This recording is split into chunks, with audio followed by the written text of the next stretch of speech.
Many of the people who work inside these race shops have aspirations to drive race cars themselves, and such is the case with one who works here at the Darwall shops, Wesley Mills. He had an opportunity recently to drive one of Darrell Waltrip's Busch Grand National cars, and he found that it could be a little nerve-wracking getting into a competitive car the first time. Well, it hadn't sunken in yet. When I get there, I probably will be. You know, a lot of pressure on me right now. I'm just not trying to think of that. I got so much to do, trying to keep up with the car and get everything ready. So I'm just looking forward to getting there, really. And so you're just trying to go about your routine work right now, is that right? It's not easy with the car sitting right next to me all day, and I'm working on Darrell's car, and I'm looking at my car, and it's kind of a seesaw right now. During the week, Wesley Mills works on Darrell Waltrip's Chevrolet Luminas. Under the direction of crew chief Jeff Hammond and fabricator Bob Sutton, Mills grinds away, hoping to make Waltrip a winner. Well, last month, the two reversed roles. And I just was kidding around, told him that I'd like to take his Busch car to race it somewhere, and he just kind of laughed it off. And then I really sat down with him one time, told him I was serious, and he looked at me, he said, "Oh, are you really serious?" I said, "Yeah." He said he didn't know that I wanted to race that bad, and I said, "Well, that's what I want to do for a living." And he said, "Well, you can put a deal together." He says, "I'll give you a car." And he stuck to his word. Waltrip's word and the support of Western Auto are just the leading edge of the team behind this man's dream to drive competitively. This is the first step to success right here. And like I said, if everybody's been so helpful around here, if this leads to better things, I can only thank everybody involved at this point on. That's what I'm looking for. It's a Busch Grand National ride. In reality, Wes Mills took his first step 5 years ago when he moved from Florida to North Carolina to get closer to the pulse of stock car racing. I never really took it very seriously when I lived in Florida because there wasn't much racing down that far south. And I've always wanted to move up here and get into it, you know, deeper and deeper. And I finally took the chance and made the move, and it's been paying off great so far. I mean, I'm working for Darrell Waltrip. I mean, it doesn't get much better than that right now, so.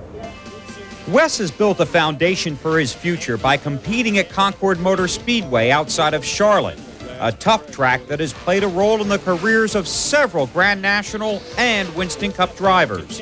In 1990, he won 5 of 15 late model sportsman races and had 12 top 5 finishes, earning more than $18,000. But 1991 has been plagued with problems and resulted in Wes leaving the ride. Well, we ran really well at Terminal Truck and Chevrolet, and I was real happy with the finishes and the success we had last year, being my second year really racing out there. And I thought we'd do a lot better this year when we started out, but things just didn't click. With this Busch deal going on, I just had too much on my mind, and the Terminal Trucking people, I'm still on real good terms with them, and I'd like to get something going back with them or somebody else out there. Losing his sportsman ride was a disappointment, but with the support of his family, the crew, and his car owner, Mills hopes his time will come. Yeah, that's what I've been thinking for the past 5 years. You know, this is my shot. I need to, you know, make the best of the chance that I have right now and carry on from there. You know, he's got a lot of talent, and he runs there at Concord, and he's done very well there. And he kind of was after me to get a chance to drive a Busch car, and I said, well, I'll tell you what I'll do. He's been working for us for the last 3 years now, you know, and I said, sometime next year, this last fall when we were talking, sometime next year I'll stick you in one somewhere. And he never forgot about it. He kind of stayed after me about it, and I said, well, pick out a track where you know and where you've been before, and maybe we can go there and do some good. Wes Mills had hoped to make his Grand National debut here at Myrtle Beach, but in qualifying, he didn't have the power or the performance, so the Western Auto team went home. And as this 28-year-old hopeful already knew, summer Saturdays on the Grand National circuit are no day at the beach. As we were pushing to the line, we had practiced in overcast skies the whole day, and when we were going through inspection, getting ready to go to the line, the sun popped out, and I knew we were in trouble then. I didn't know exactly what to do then, but it was about too late to do anything, so we just had to wait it out and see what happened. And it didn't quite work out, the circumstances. It knocked the wind out of myself for about a day, but I just thought about, you know, the circumstances that happened. And I am more confident now, really, knowing that I can do it. You know, before I went, I was a little leery, you know, getting into something that I've never done before. But once I got there and I ran, you know, fairly well, I'm more confident now to get back because I know I can do it.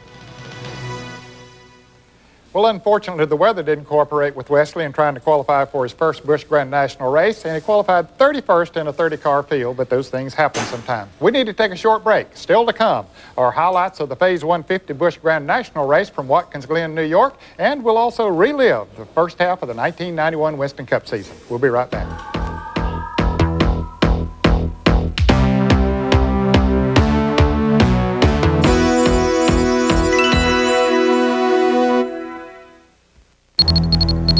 Mission: create the ultimate automobile polish.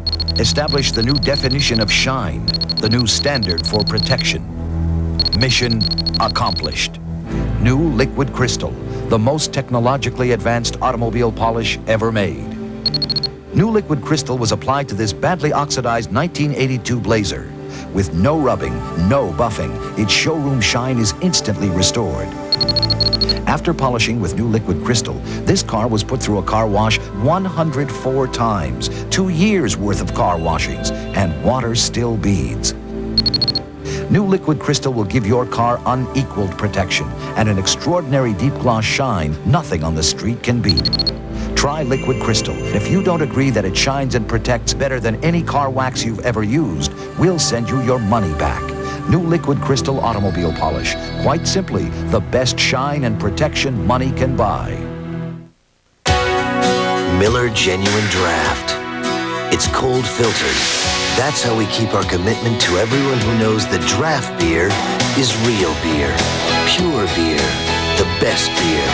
It's why so many people can enjoy a beer whose taste hasn't been changed by heat pasteurization, and why so many people are making a change of their own to the genuine draft. Get out of the old, get into the cold.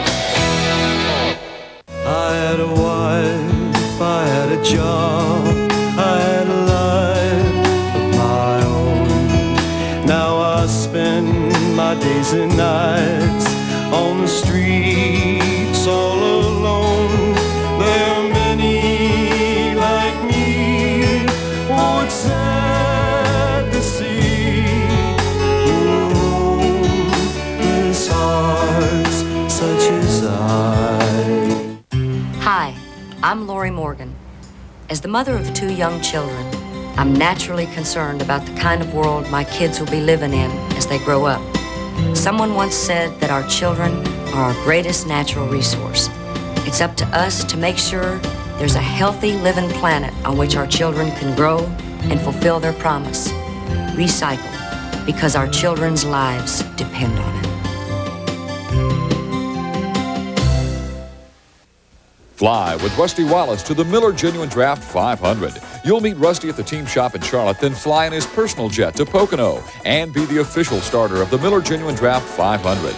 To enter, call 1-900-FUN on TNN. Each call is 95 cents per minute, or send your name, address, and phone number on a postcard to this address. Enter as often as you wish. Entry deadline July 3rd. You must be 21 or older to enter. Grand prize winner will be announced on July 14th on Inside Winston Cup Racing. The first half of the 1991 Winston Cup season has been interesting, to say the least. There has been controversy, there have been rule changes, one after another, and certainly there's been some good competition as well. Randy Pemberton takes a look back at the first half of 1991. The first half of the 1991 Winston Cup season was as unpredictable as the weather. New pit road rules were put into effect for the opening Daytona 500. Taking on tires during caution flag conditions could not be done, and keeping track of who was where was as difficult for the crews as it was for the fans. It's not very exciting in here, I can assure you. It's not a lot of fun listening to a driver holler, well, I needed some tires, and the yellow flag's out, and we're accustomed to putting 4 tires on the car, and then you got to go out and run in a situation where it's not real desirable. After a late race caution for the crash of Davey Allison and Dale Earnhardt, Ernie Irvan earned the biggest payday of his career by capturing the crown jewel, the Daytona 500. The second race at Richmond, Ricky Rudd and Dale Earnhardt ran door-to-door in the closing laps, only to have Earnhardt emerge with the win and prove himself a contender for a 5th Winston Cup crown.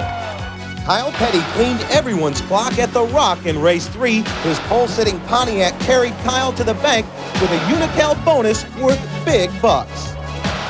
Rain rescheduled racing from Sunday until Monday in Atlanta. Pit road continued to be free of cars during caution flag conditions, and counting miles per gallon was growing in importance with each event.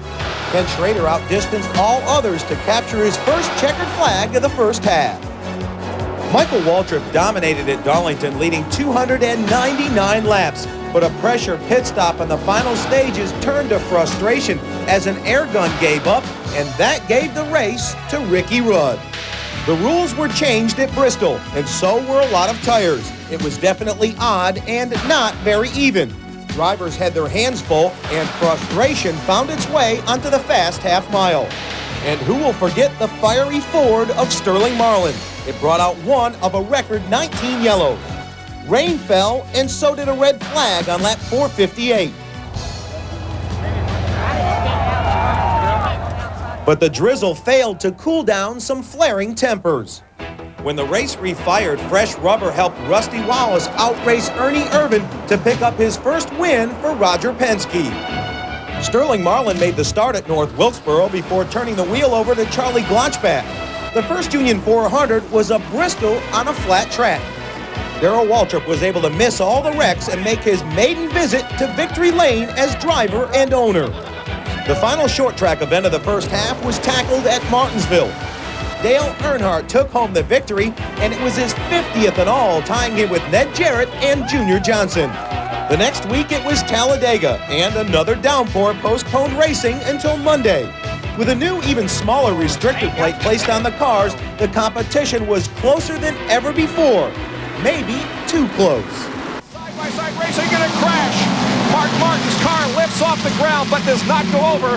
But this crash is going to involve several cars. 19 cars in all were brought to the garage. Some even returned after being a little modified. Unfortunately, Kyle Petty would not, as he suffered a broken leg in the major crash. Harry Gant got the best gas mileage, and despite running out, got enough of a nudge to push his way past the stripe and into Victory Lane. Charlotte was next on the schedule. First, the Winston All-Star race. Allison on the pole.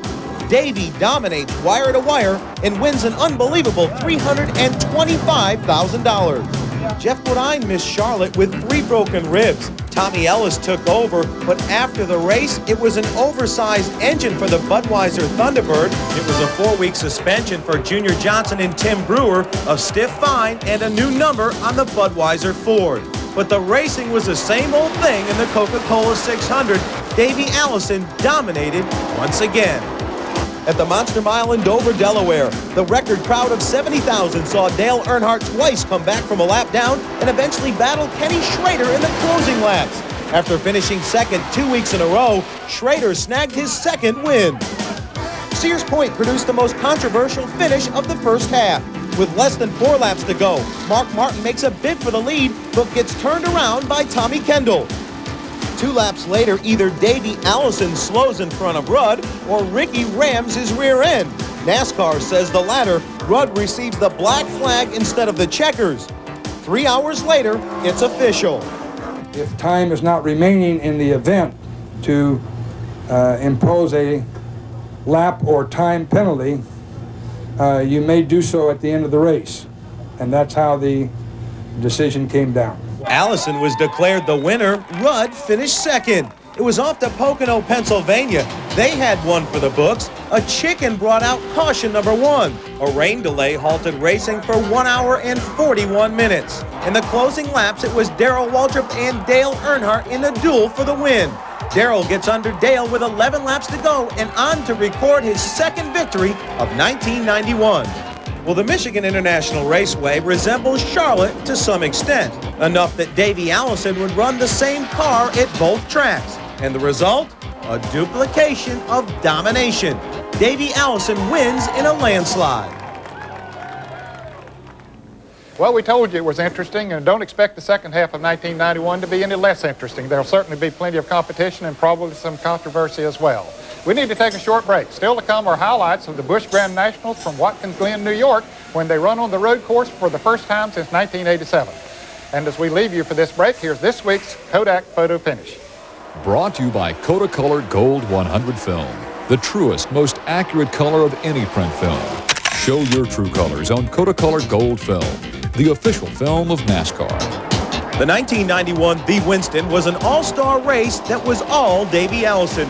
He and his Ford were dialed in from the start and led all 70 laps in front of a sellout crowd in Charlotte. The race was for second. On the final lap, Davey cruised to the checkers while Michael Waltrip and Ernie Irvin chased him to the stripe. It was Irvin by the nose of his Kodak Chevy in a photo finish for second. I see your true colors shining through. Life is full of firsts. Your true colors shining through. Some big, some small, each one special. So don't be afraid to let them show. If you were his parents, would you trust this moment to anything other than Kodak Gold film? No other film in the world gives you truer color than Kodak Gold. True colors. Fact. For 10 years, Ford has had the best-built American cars and trucks. Fact. For 4 years, Ford has had the best-selling cars and trucks, American or import. Fact. Ford cars and trucks have more repeat buyers than anyone else, American or import. Call it leadership, call it winning, call it anything you want. The simple fact is, Ford is number one. Save now during Ford's leadership celebration. Where can you go on Goodyear Wrangler radials?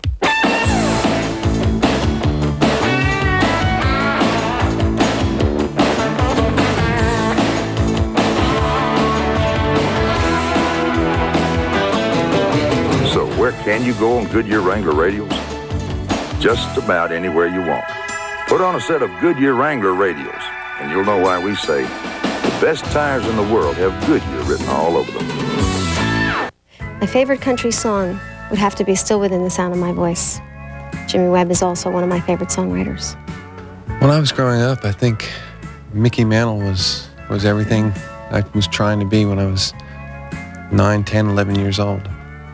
I think that it's brought country music to mostly everywhere in the world, probably, and everywhere I go in America, people tell me, I watch you on the Nashville Network. This is TNN, the Nashville Network, the #1 source for country music, entertainment, and information.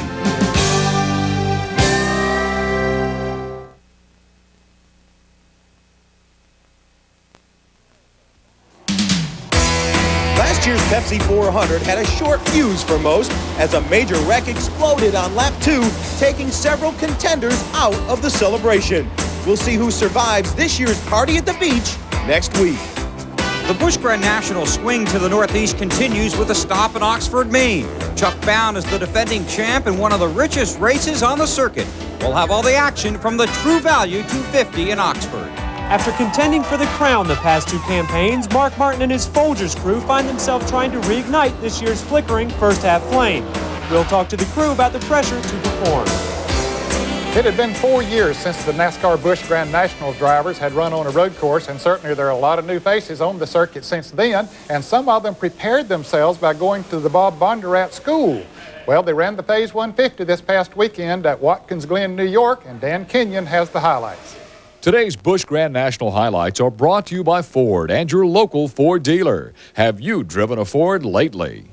The Busch Grand National regulars took to the Watkins Glen road course for the first road race since Road Atlanta in 1987.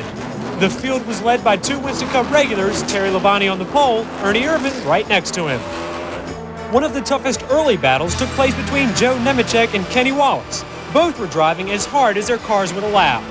Ernie Irvin, who'd been waiting behind Terry Labonte, waited patiently enough to take the lead 6 laps into the race. On that same lap, Mike Wallace spun and slammed a barrier hard.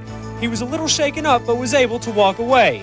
This brought out the first yellow flag of the afternoon. On the restart, Todd Bodine got loose and spun out. There was only a corner caution and the race continued. On lap 15, Irvin hit turn 10 too fast, spun out, and came back on the track 8th. This put Terry Labonte back in the lead. On lap 22, the battle between Nemechek and Wallace was resolved when Kenny took the position away. Nemechek got a flat tire, Irvin moved into 3rd. Meanwhile, Dave Rezende's engine had quit and his car had come to a rest on the track for the second of 4 cautions on the day. During the yellow, virtually everyone pitted for fuel and left side tires. Terry Labonte led everyone out of the pits with Jeff Burton in the number 99 car in the number 2 spot. Just after the restart, Irvin continued his assault, taking a position from Kenny Wallace. Tracy Leslie then spun in turn 11. Almost at the same time in turn 1, Mike McLaughlin and Doug Taylor got together. This caused a lot of bumping. Jimmy Hensley got airborne and landed on the side of Kenny Wallace's car. There was no caution, and everyone was able to continue despite some cosmetic changes on a few cars. A little further back, there was a great race going on between Steve Grissom, Jeff Gordon, Bobby Labonte, and Ward Burton. The third caution came out for a spin in turn 7. First, Ward Burton looped it, and then Mike McLaughlin, trying to avoid trouble, spun his car. On lap 58, Patty Moise and Steve Grissom, who were 8th and 7th at the time, got tangled up. Moise got the worst of it as her rear tire shredded and she had to limp back to the pits and settle for a 20th place finish. With 4 laps to go, Phil Parsons and Todd Bodine touched on the front stretch. Phil went for a ride but was able to control the car. He finished 15th, Todd finished 5th. In the meantime, Terry Labonte was about to get his first ever Busch Grand National victory. Joe Nemechek was in second, doing all he could to hold off the hard-charging Ernie Irvin. Irvin made a last-ditch effort to pass him in turn 11, but Nemechek held him off for a second-place finish. Irvin took home third.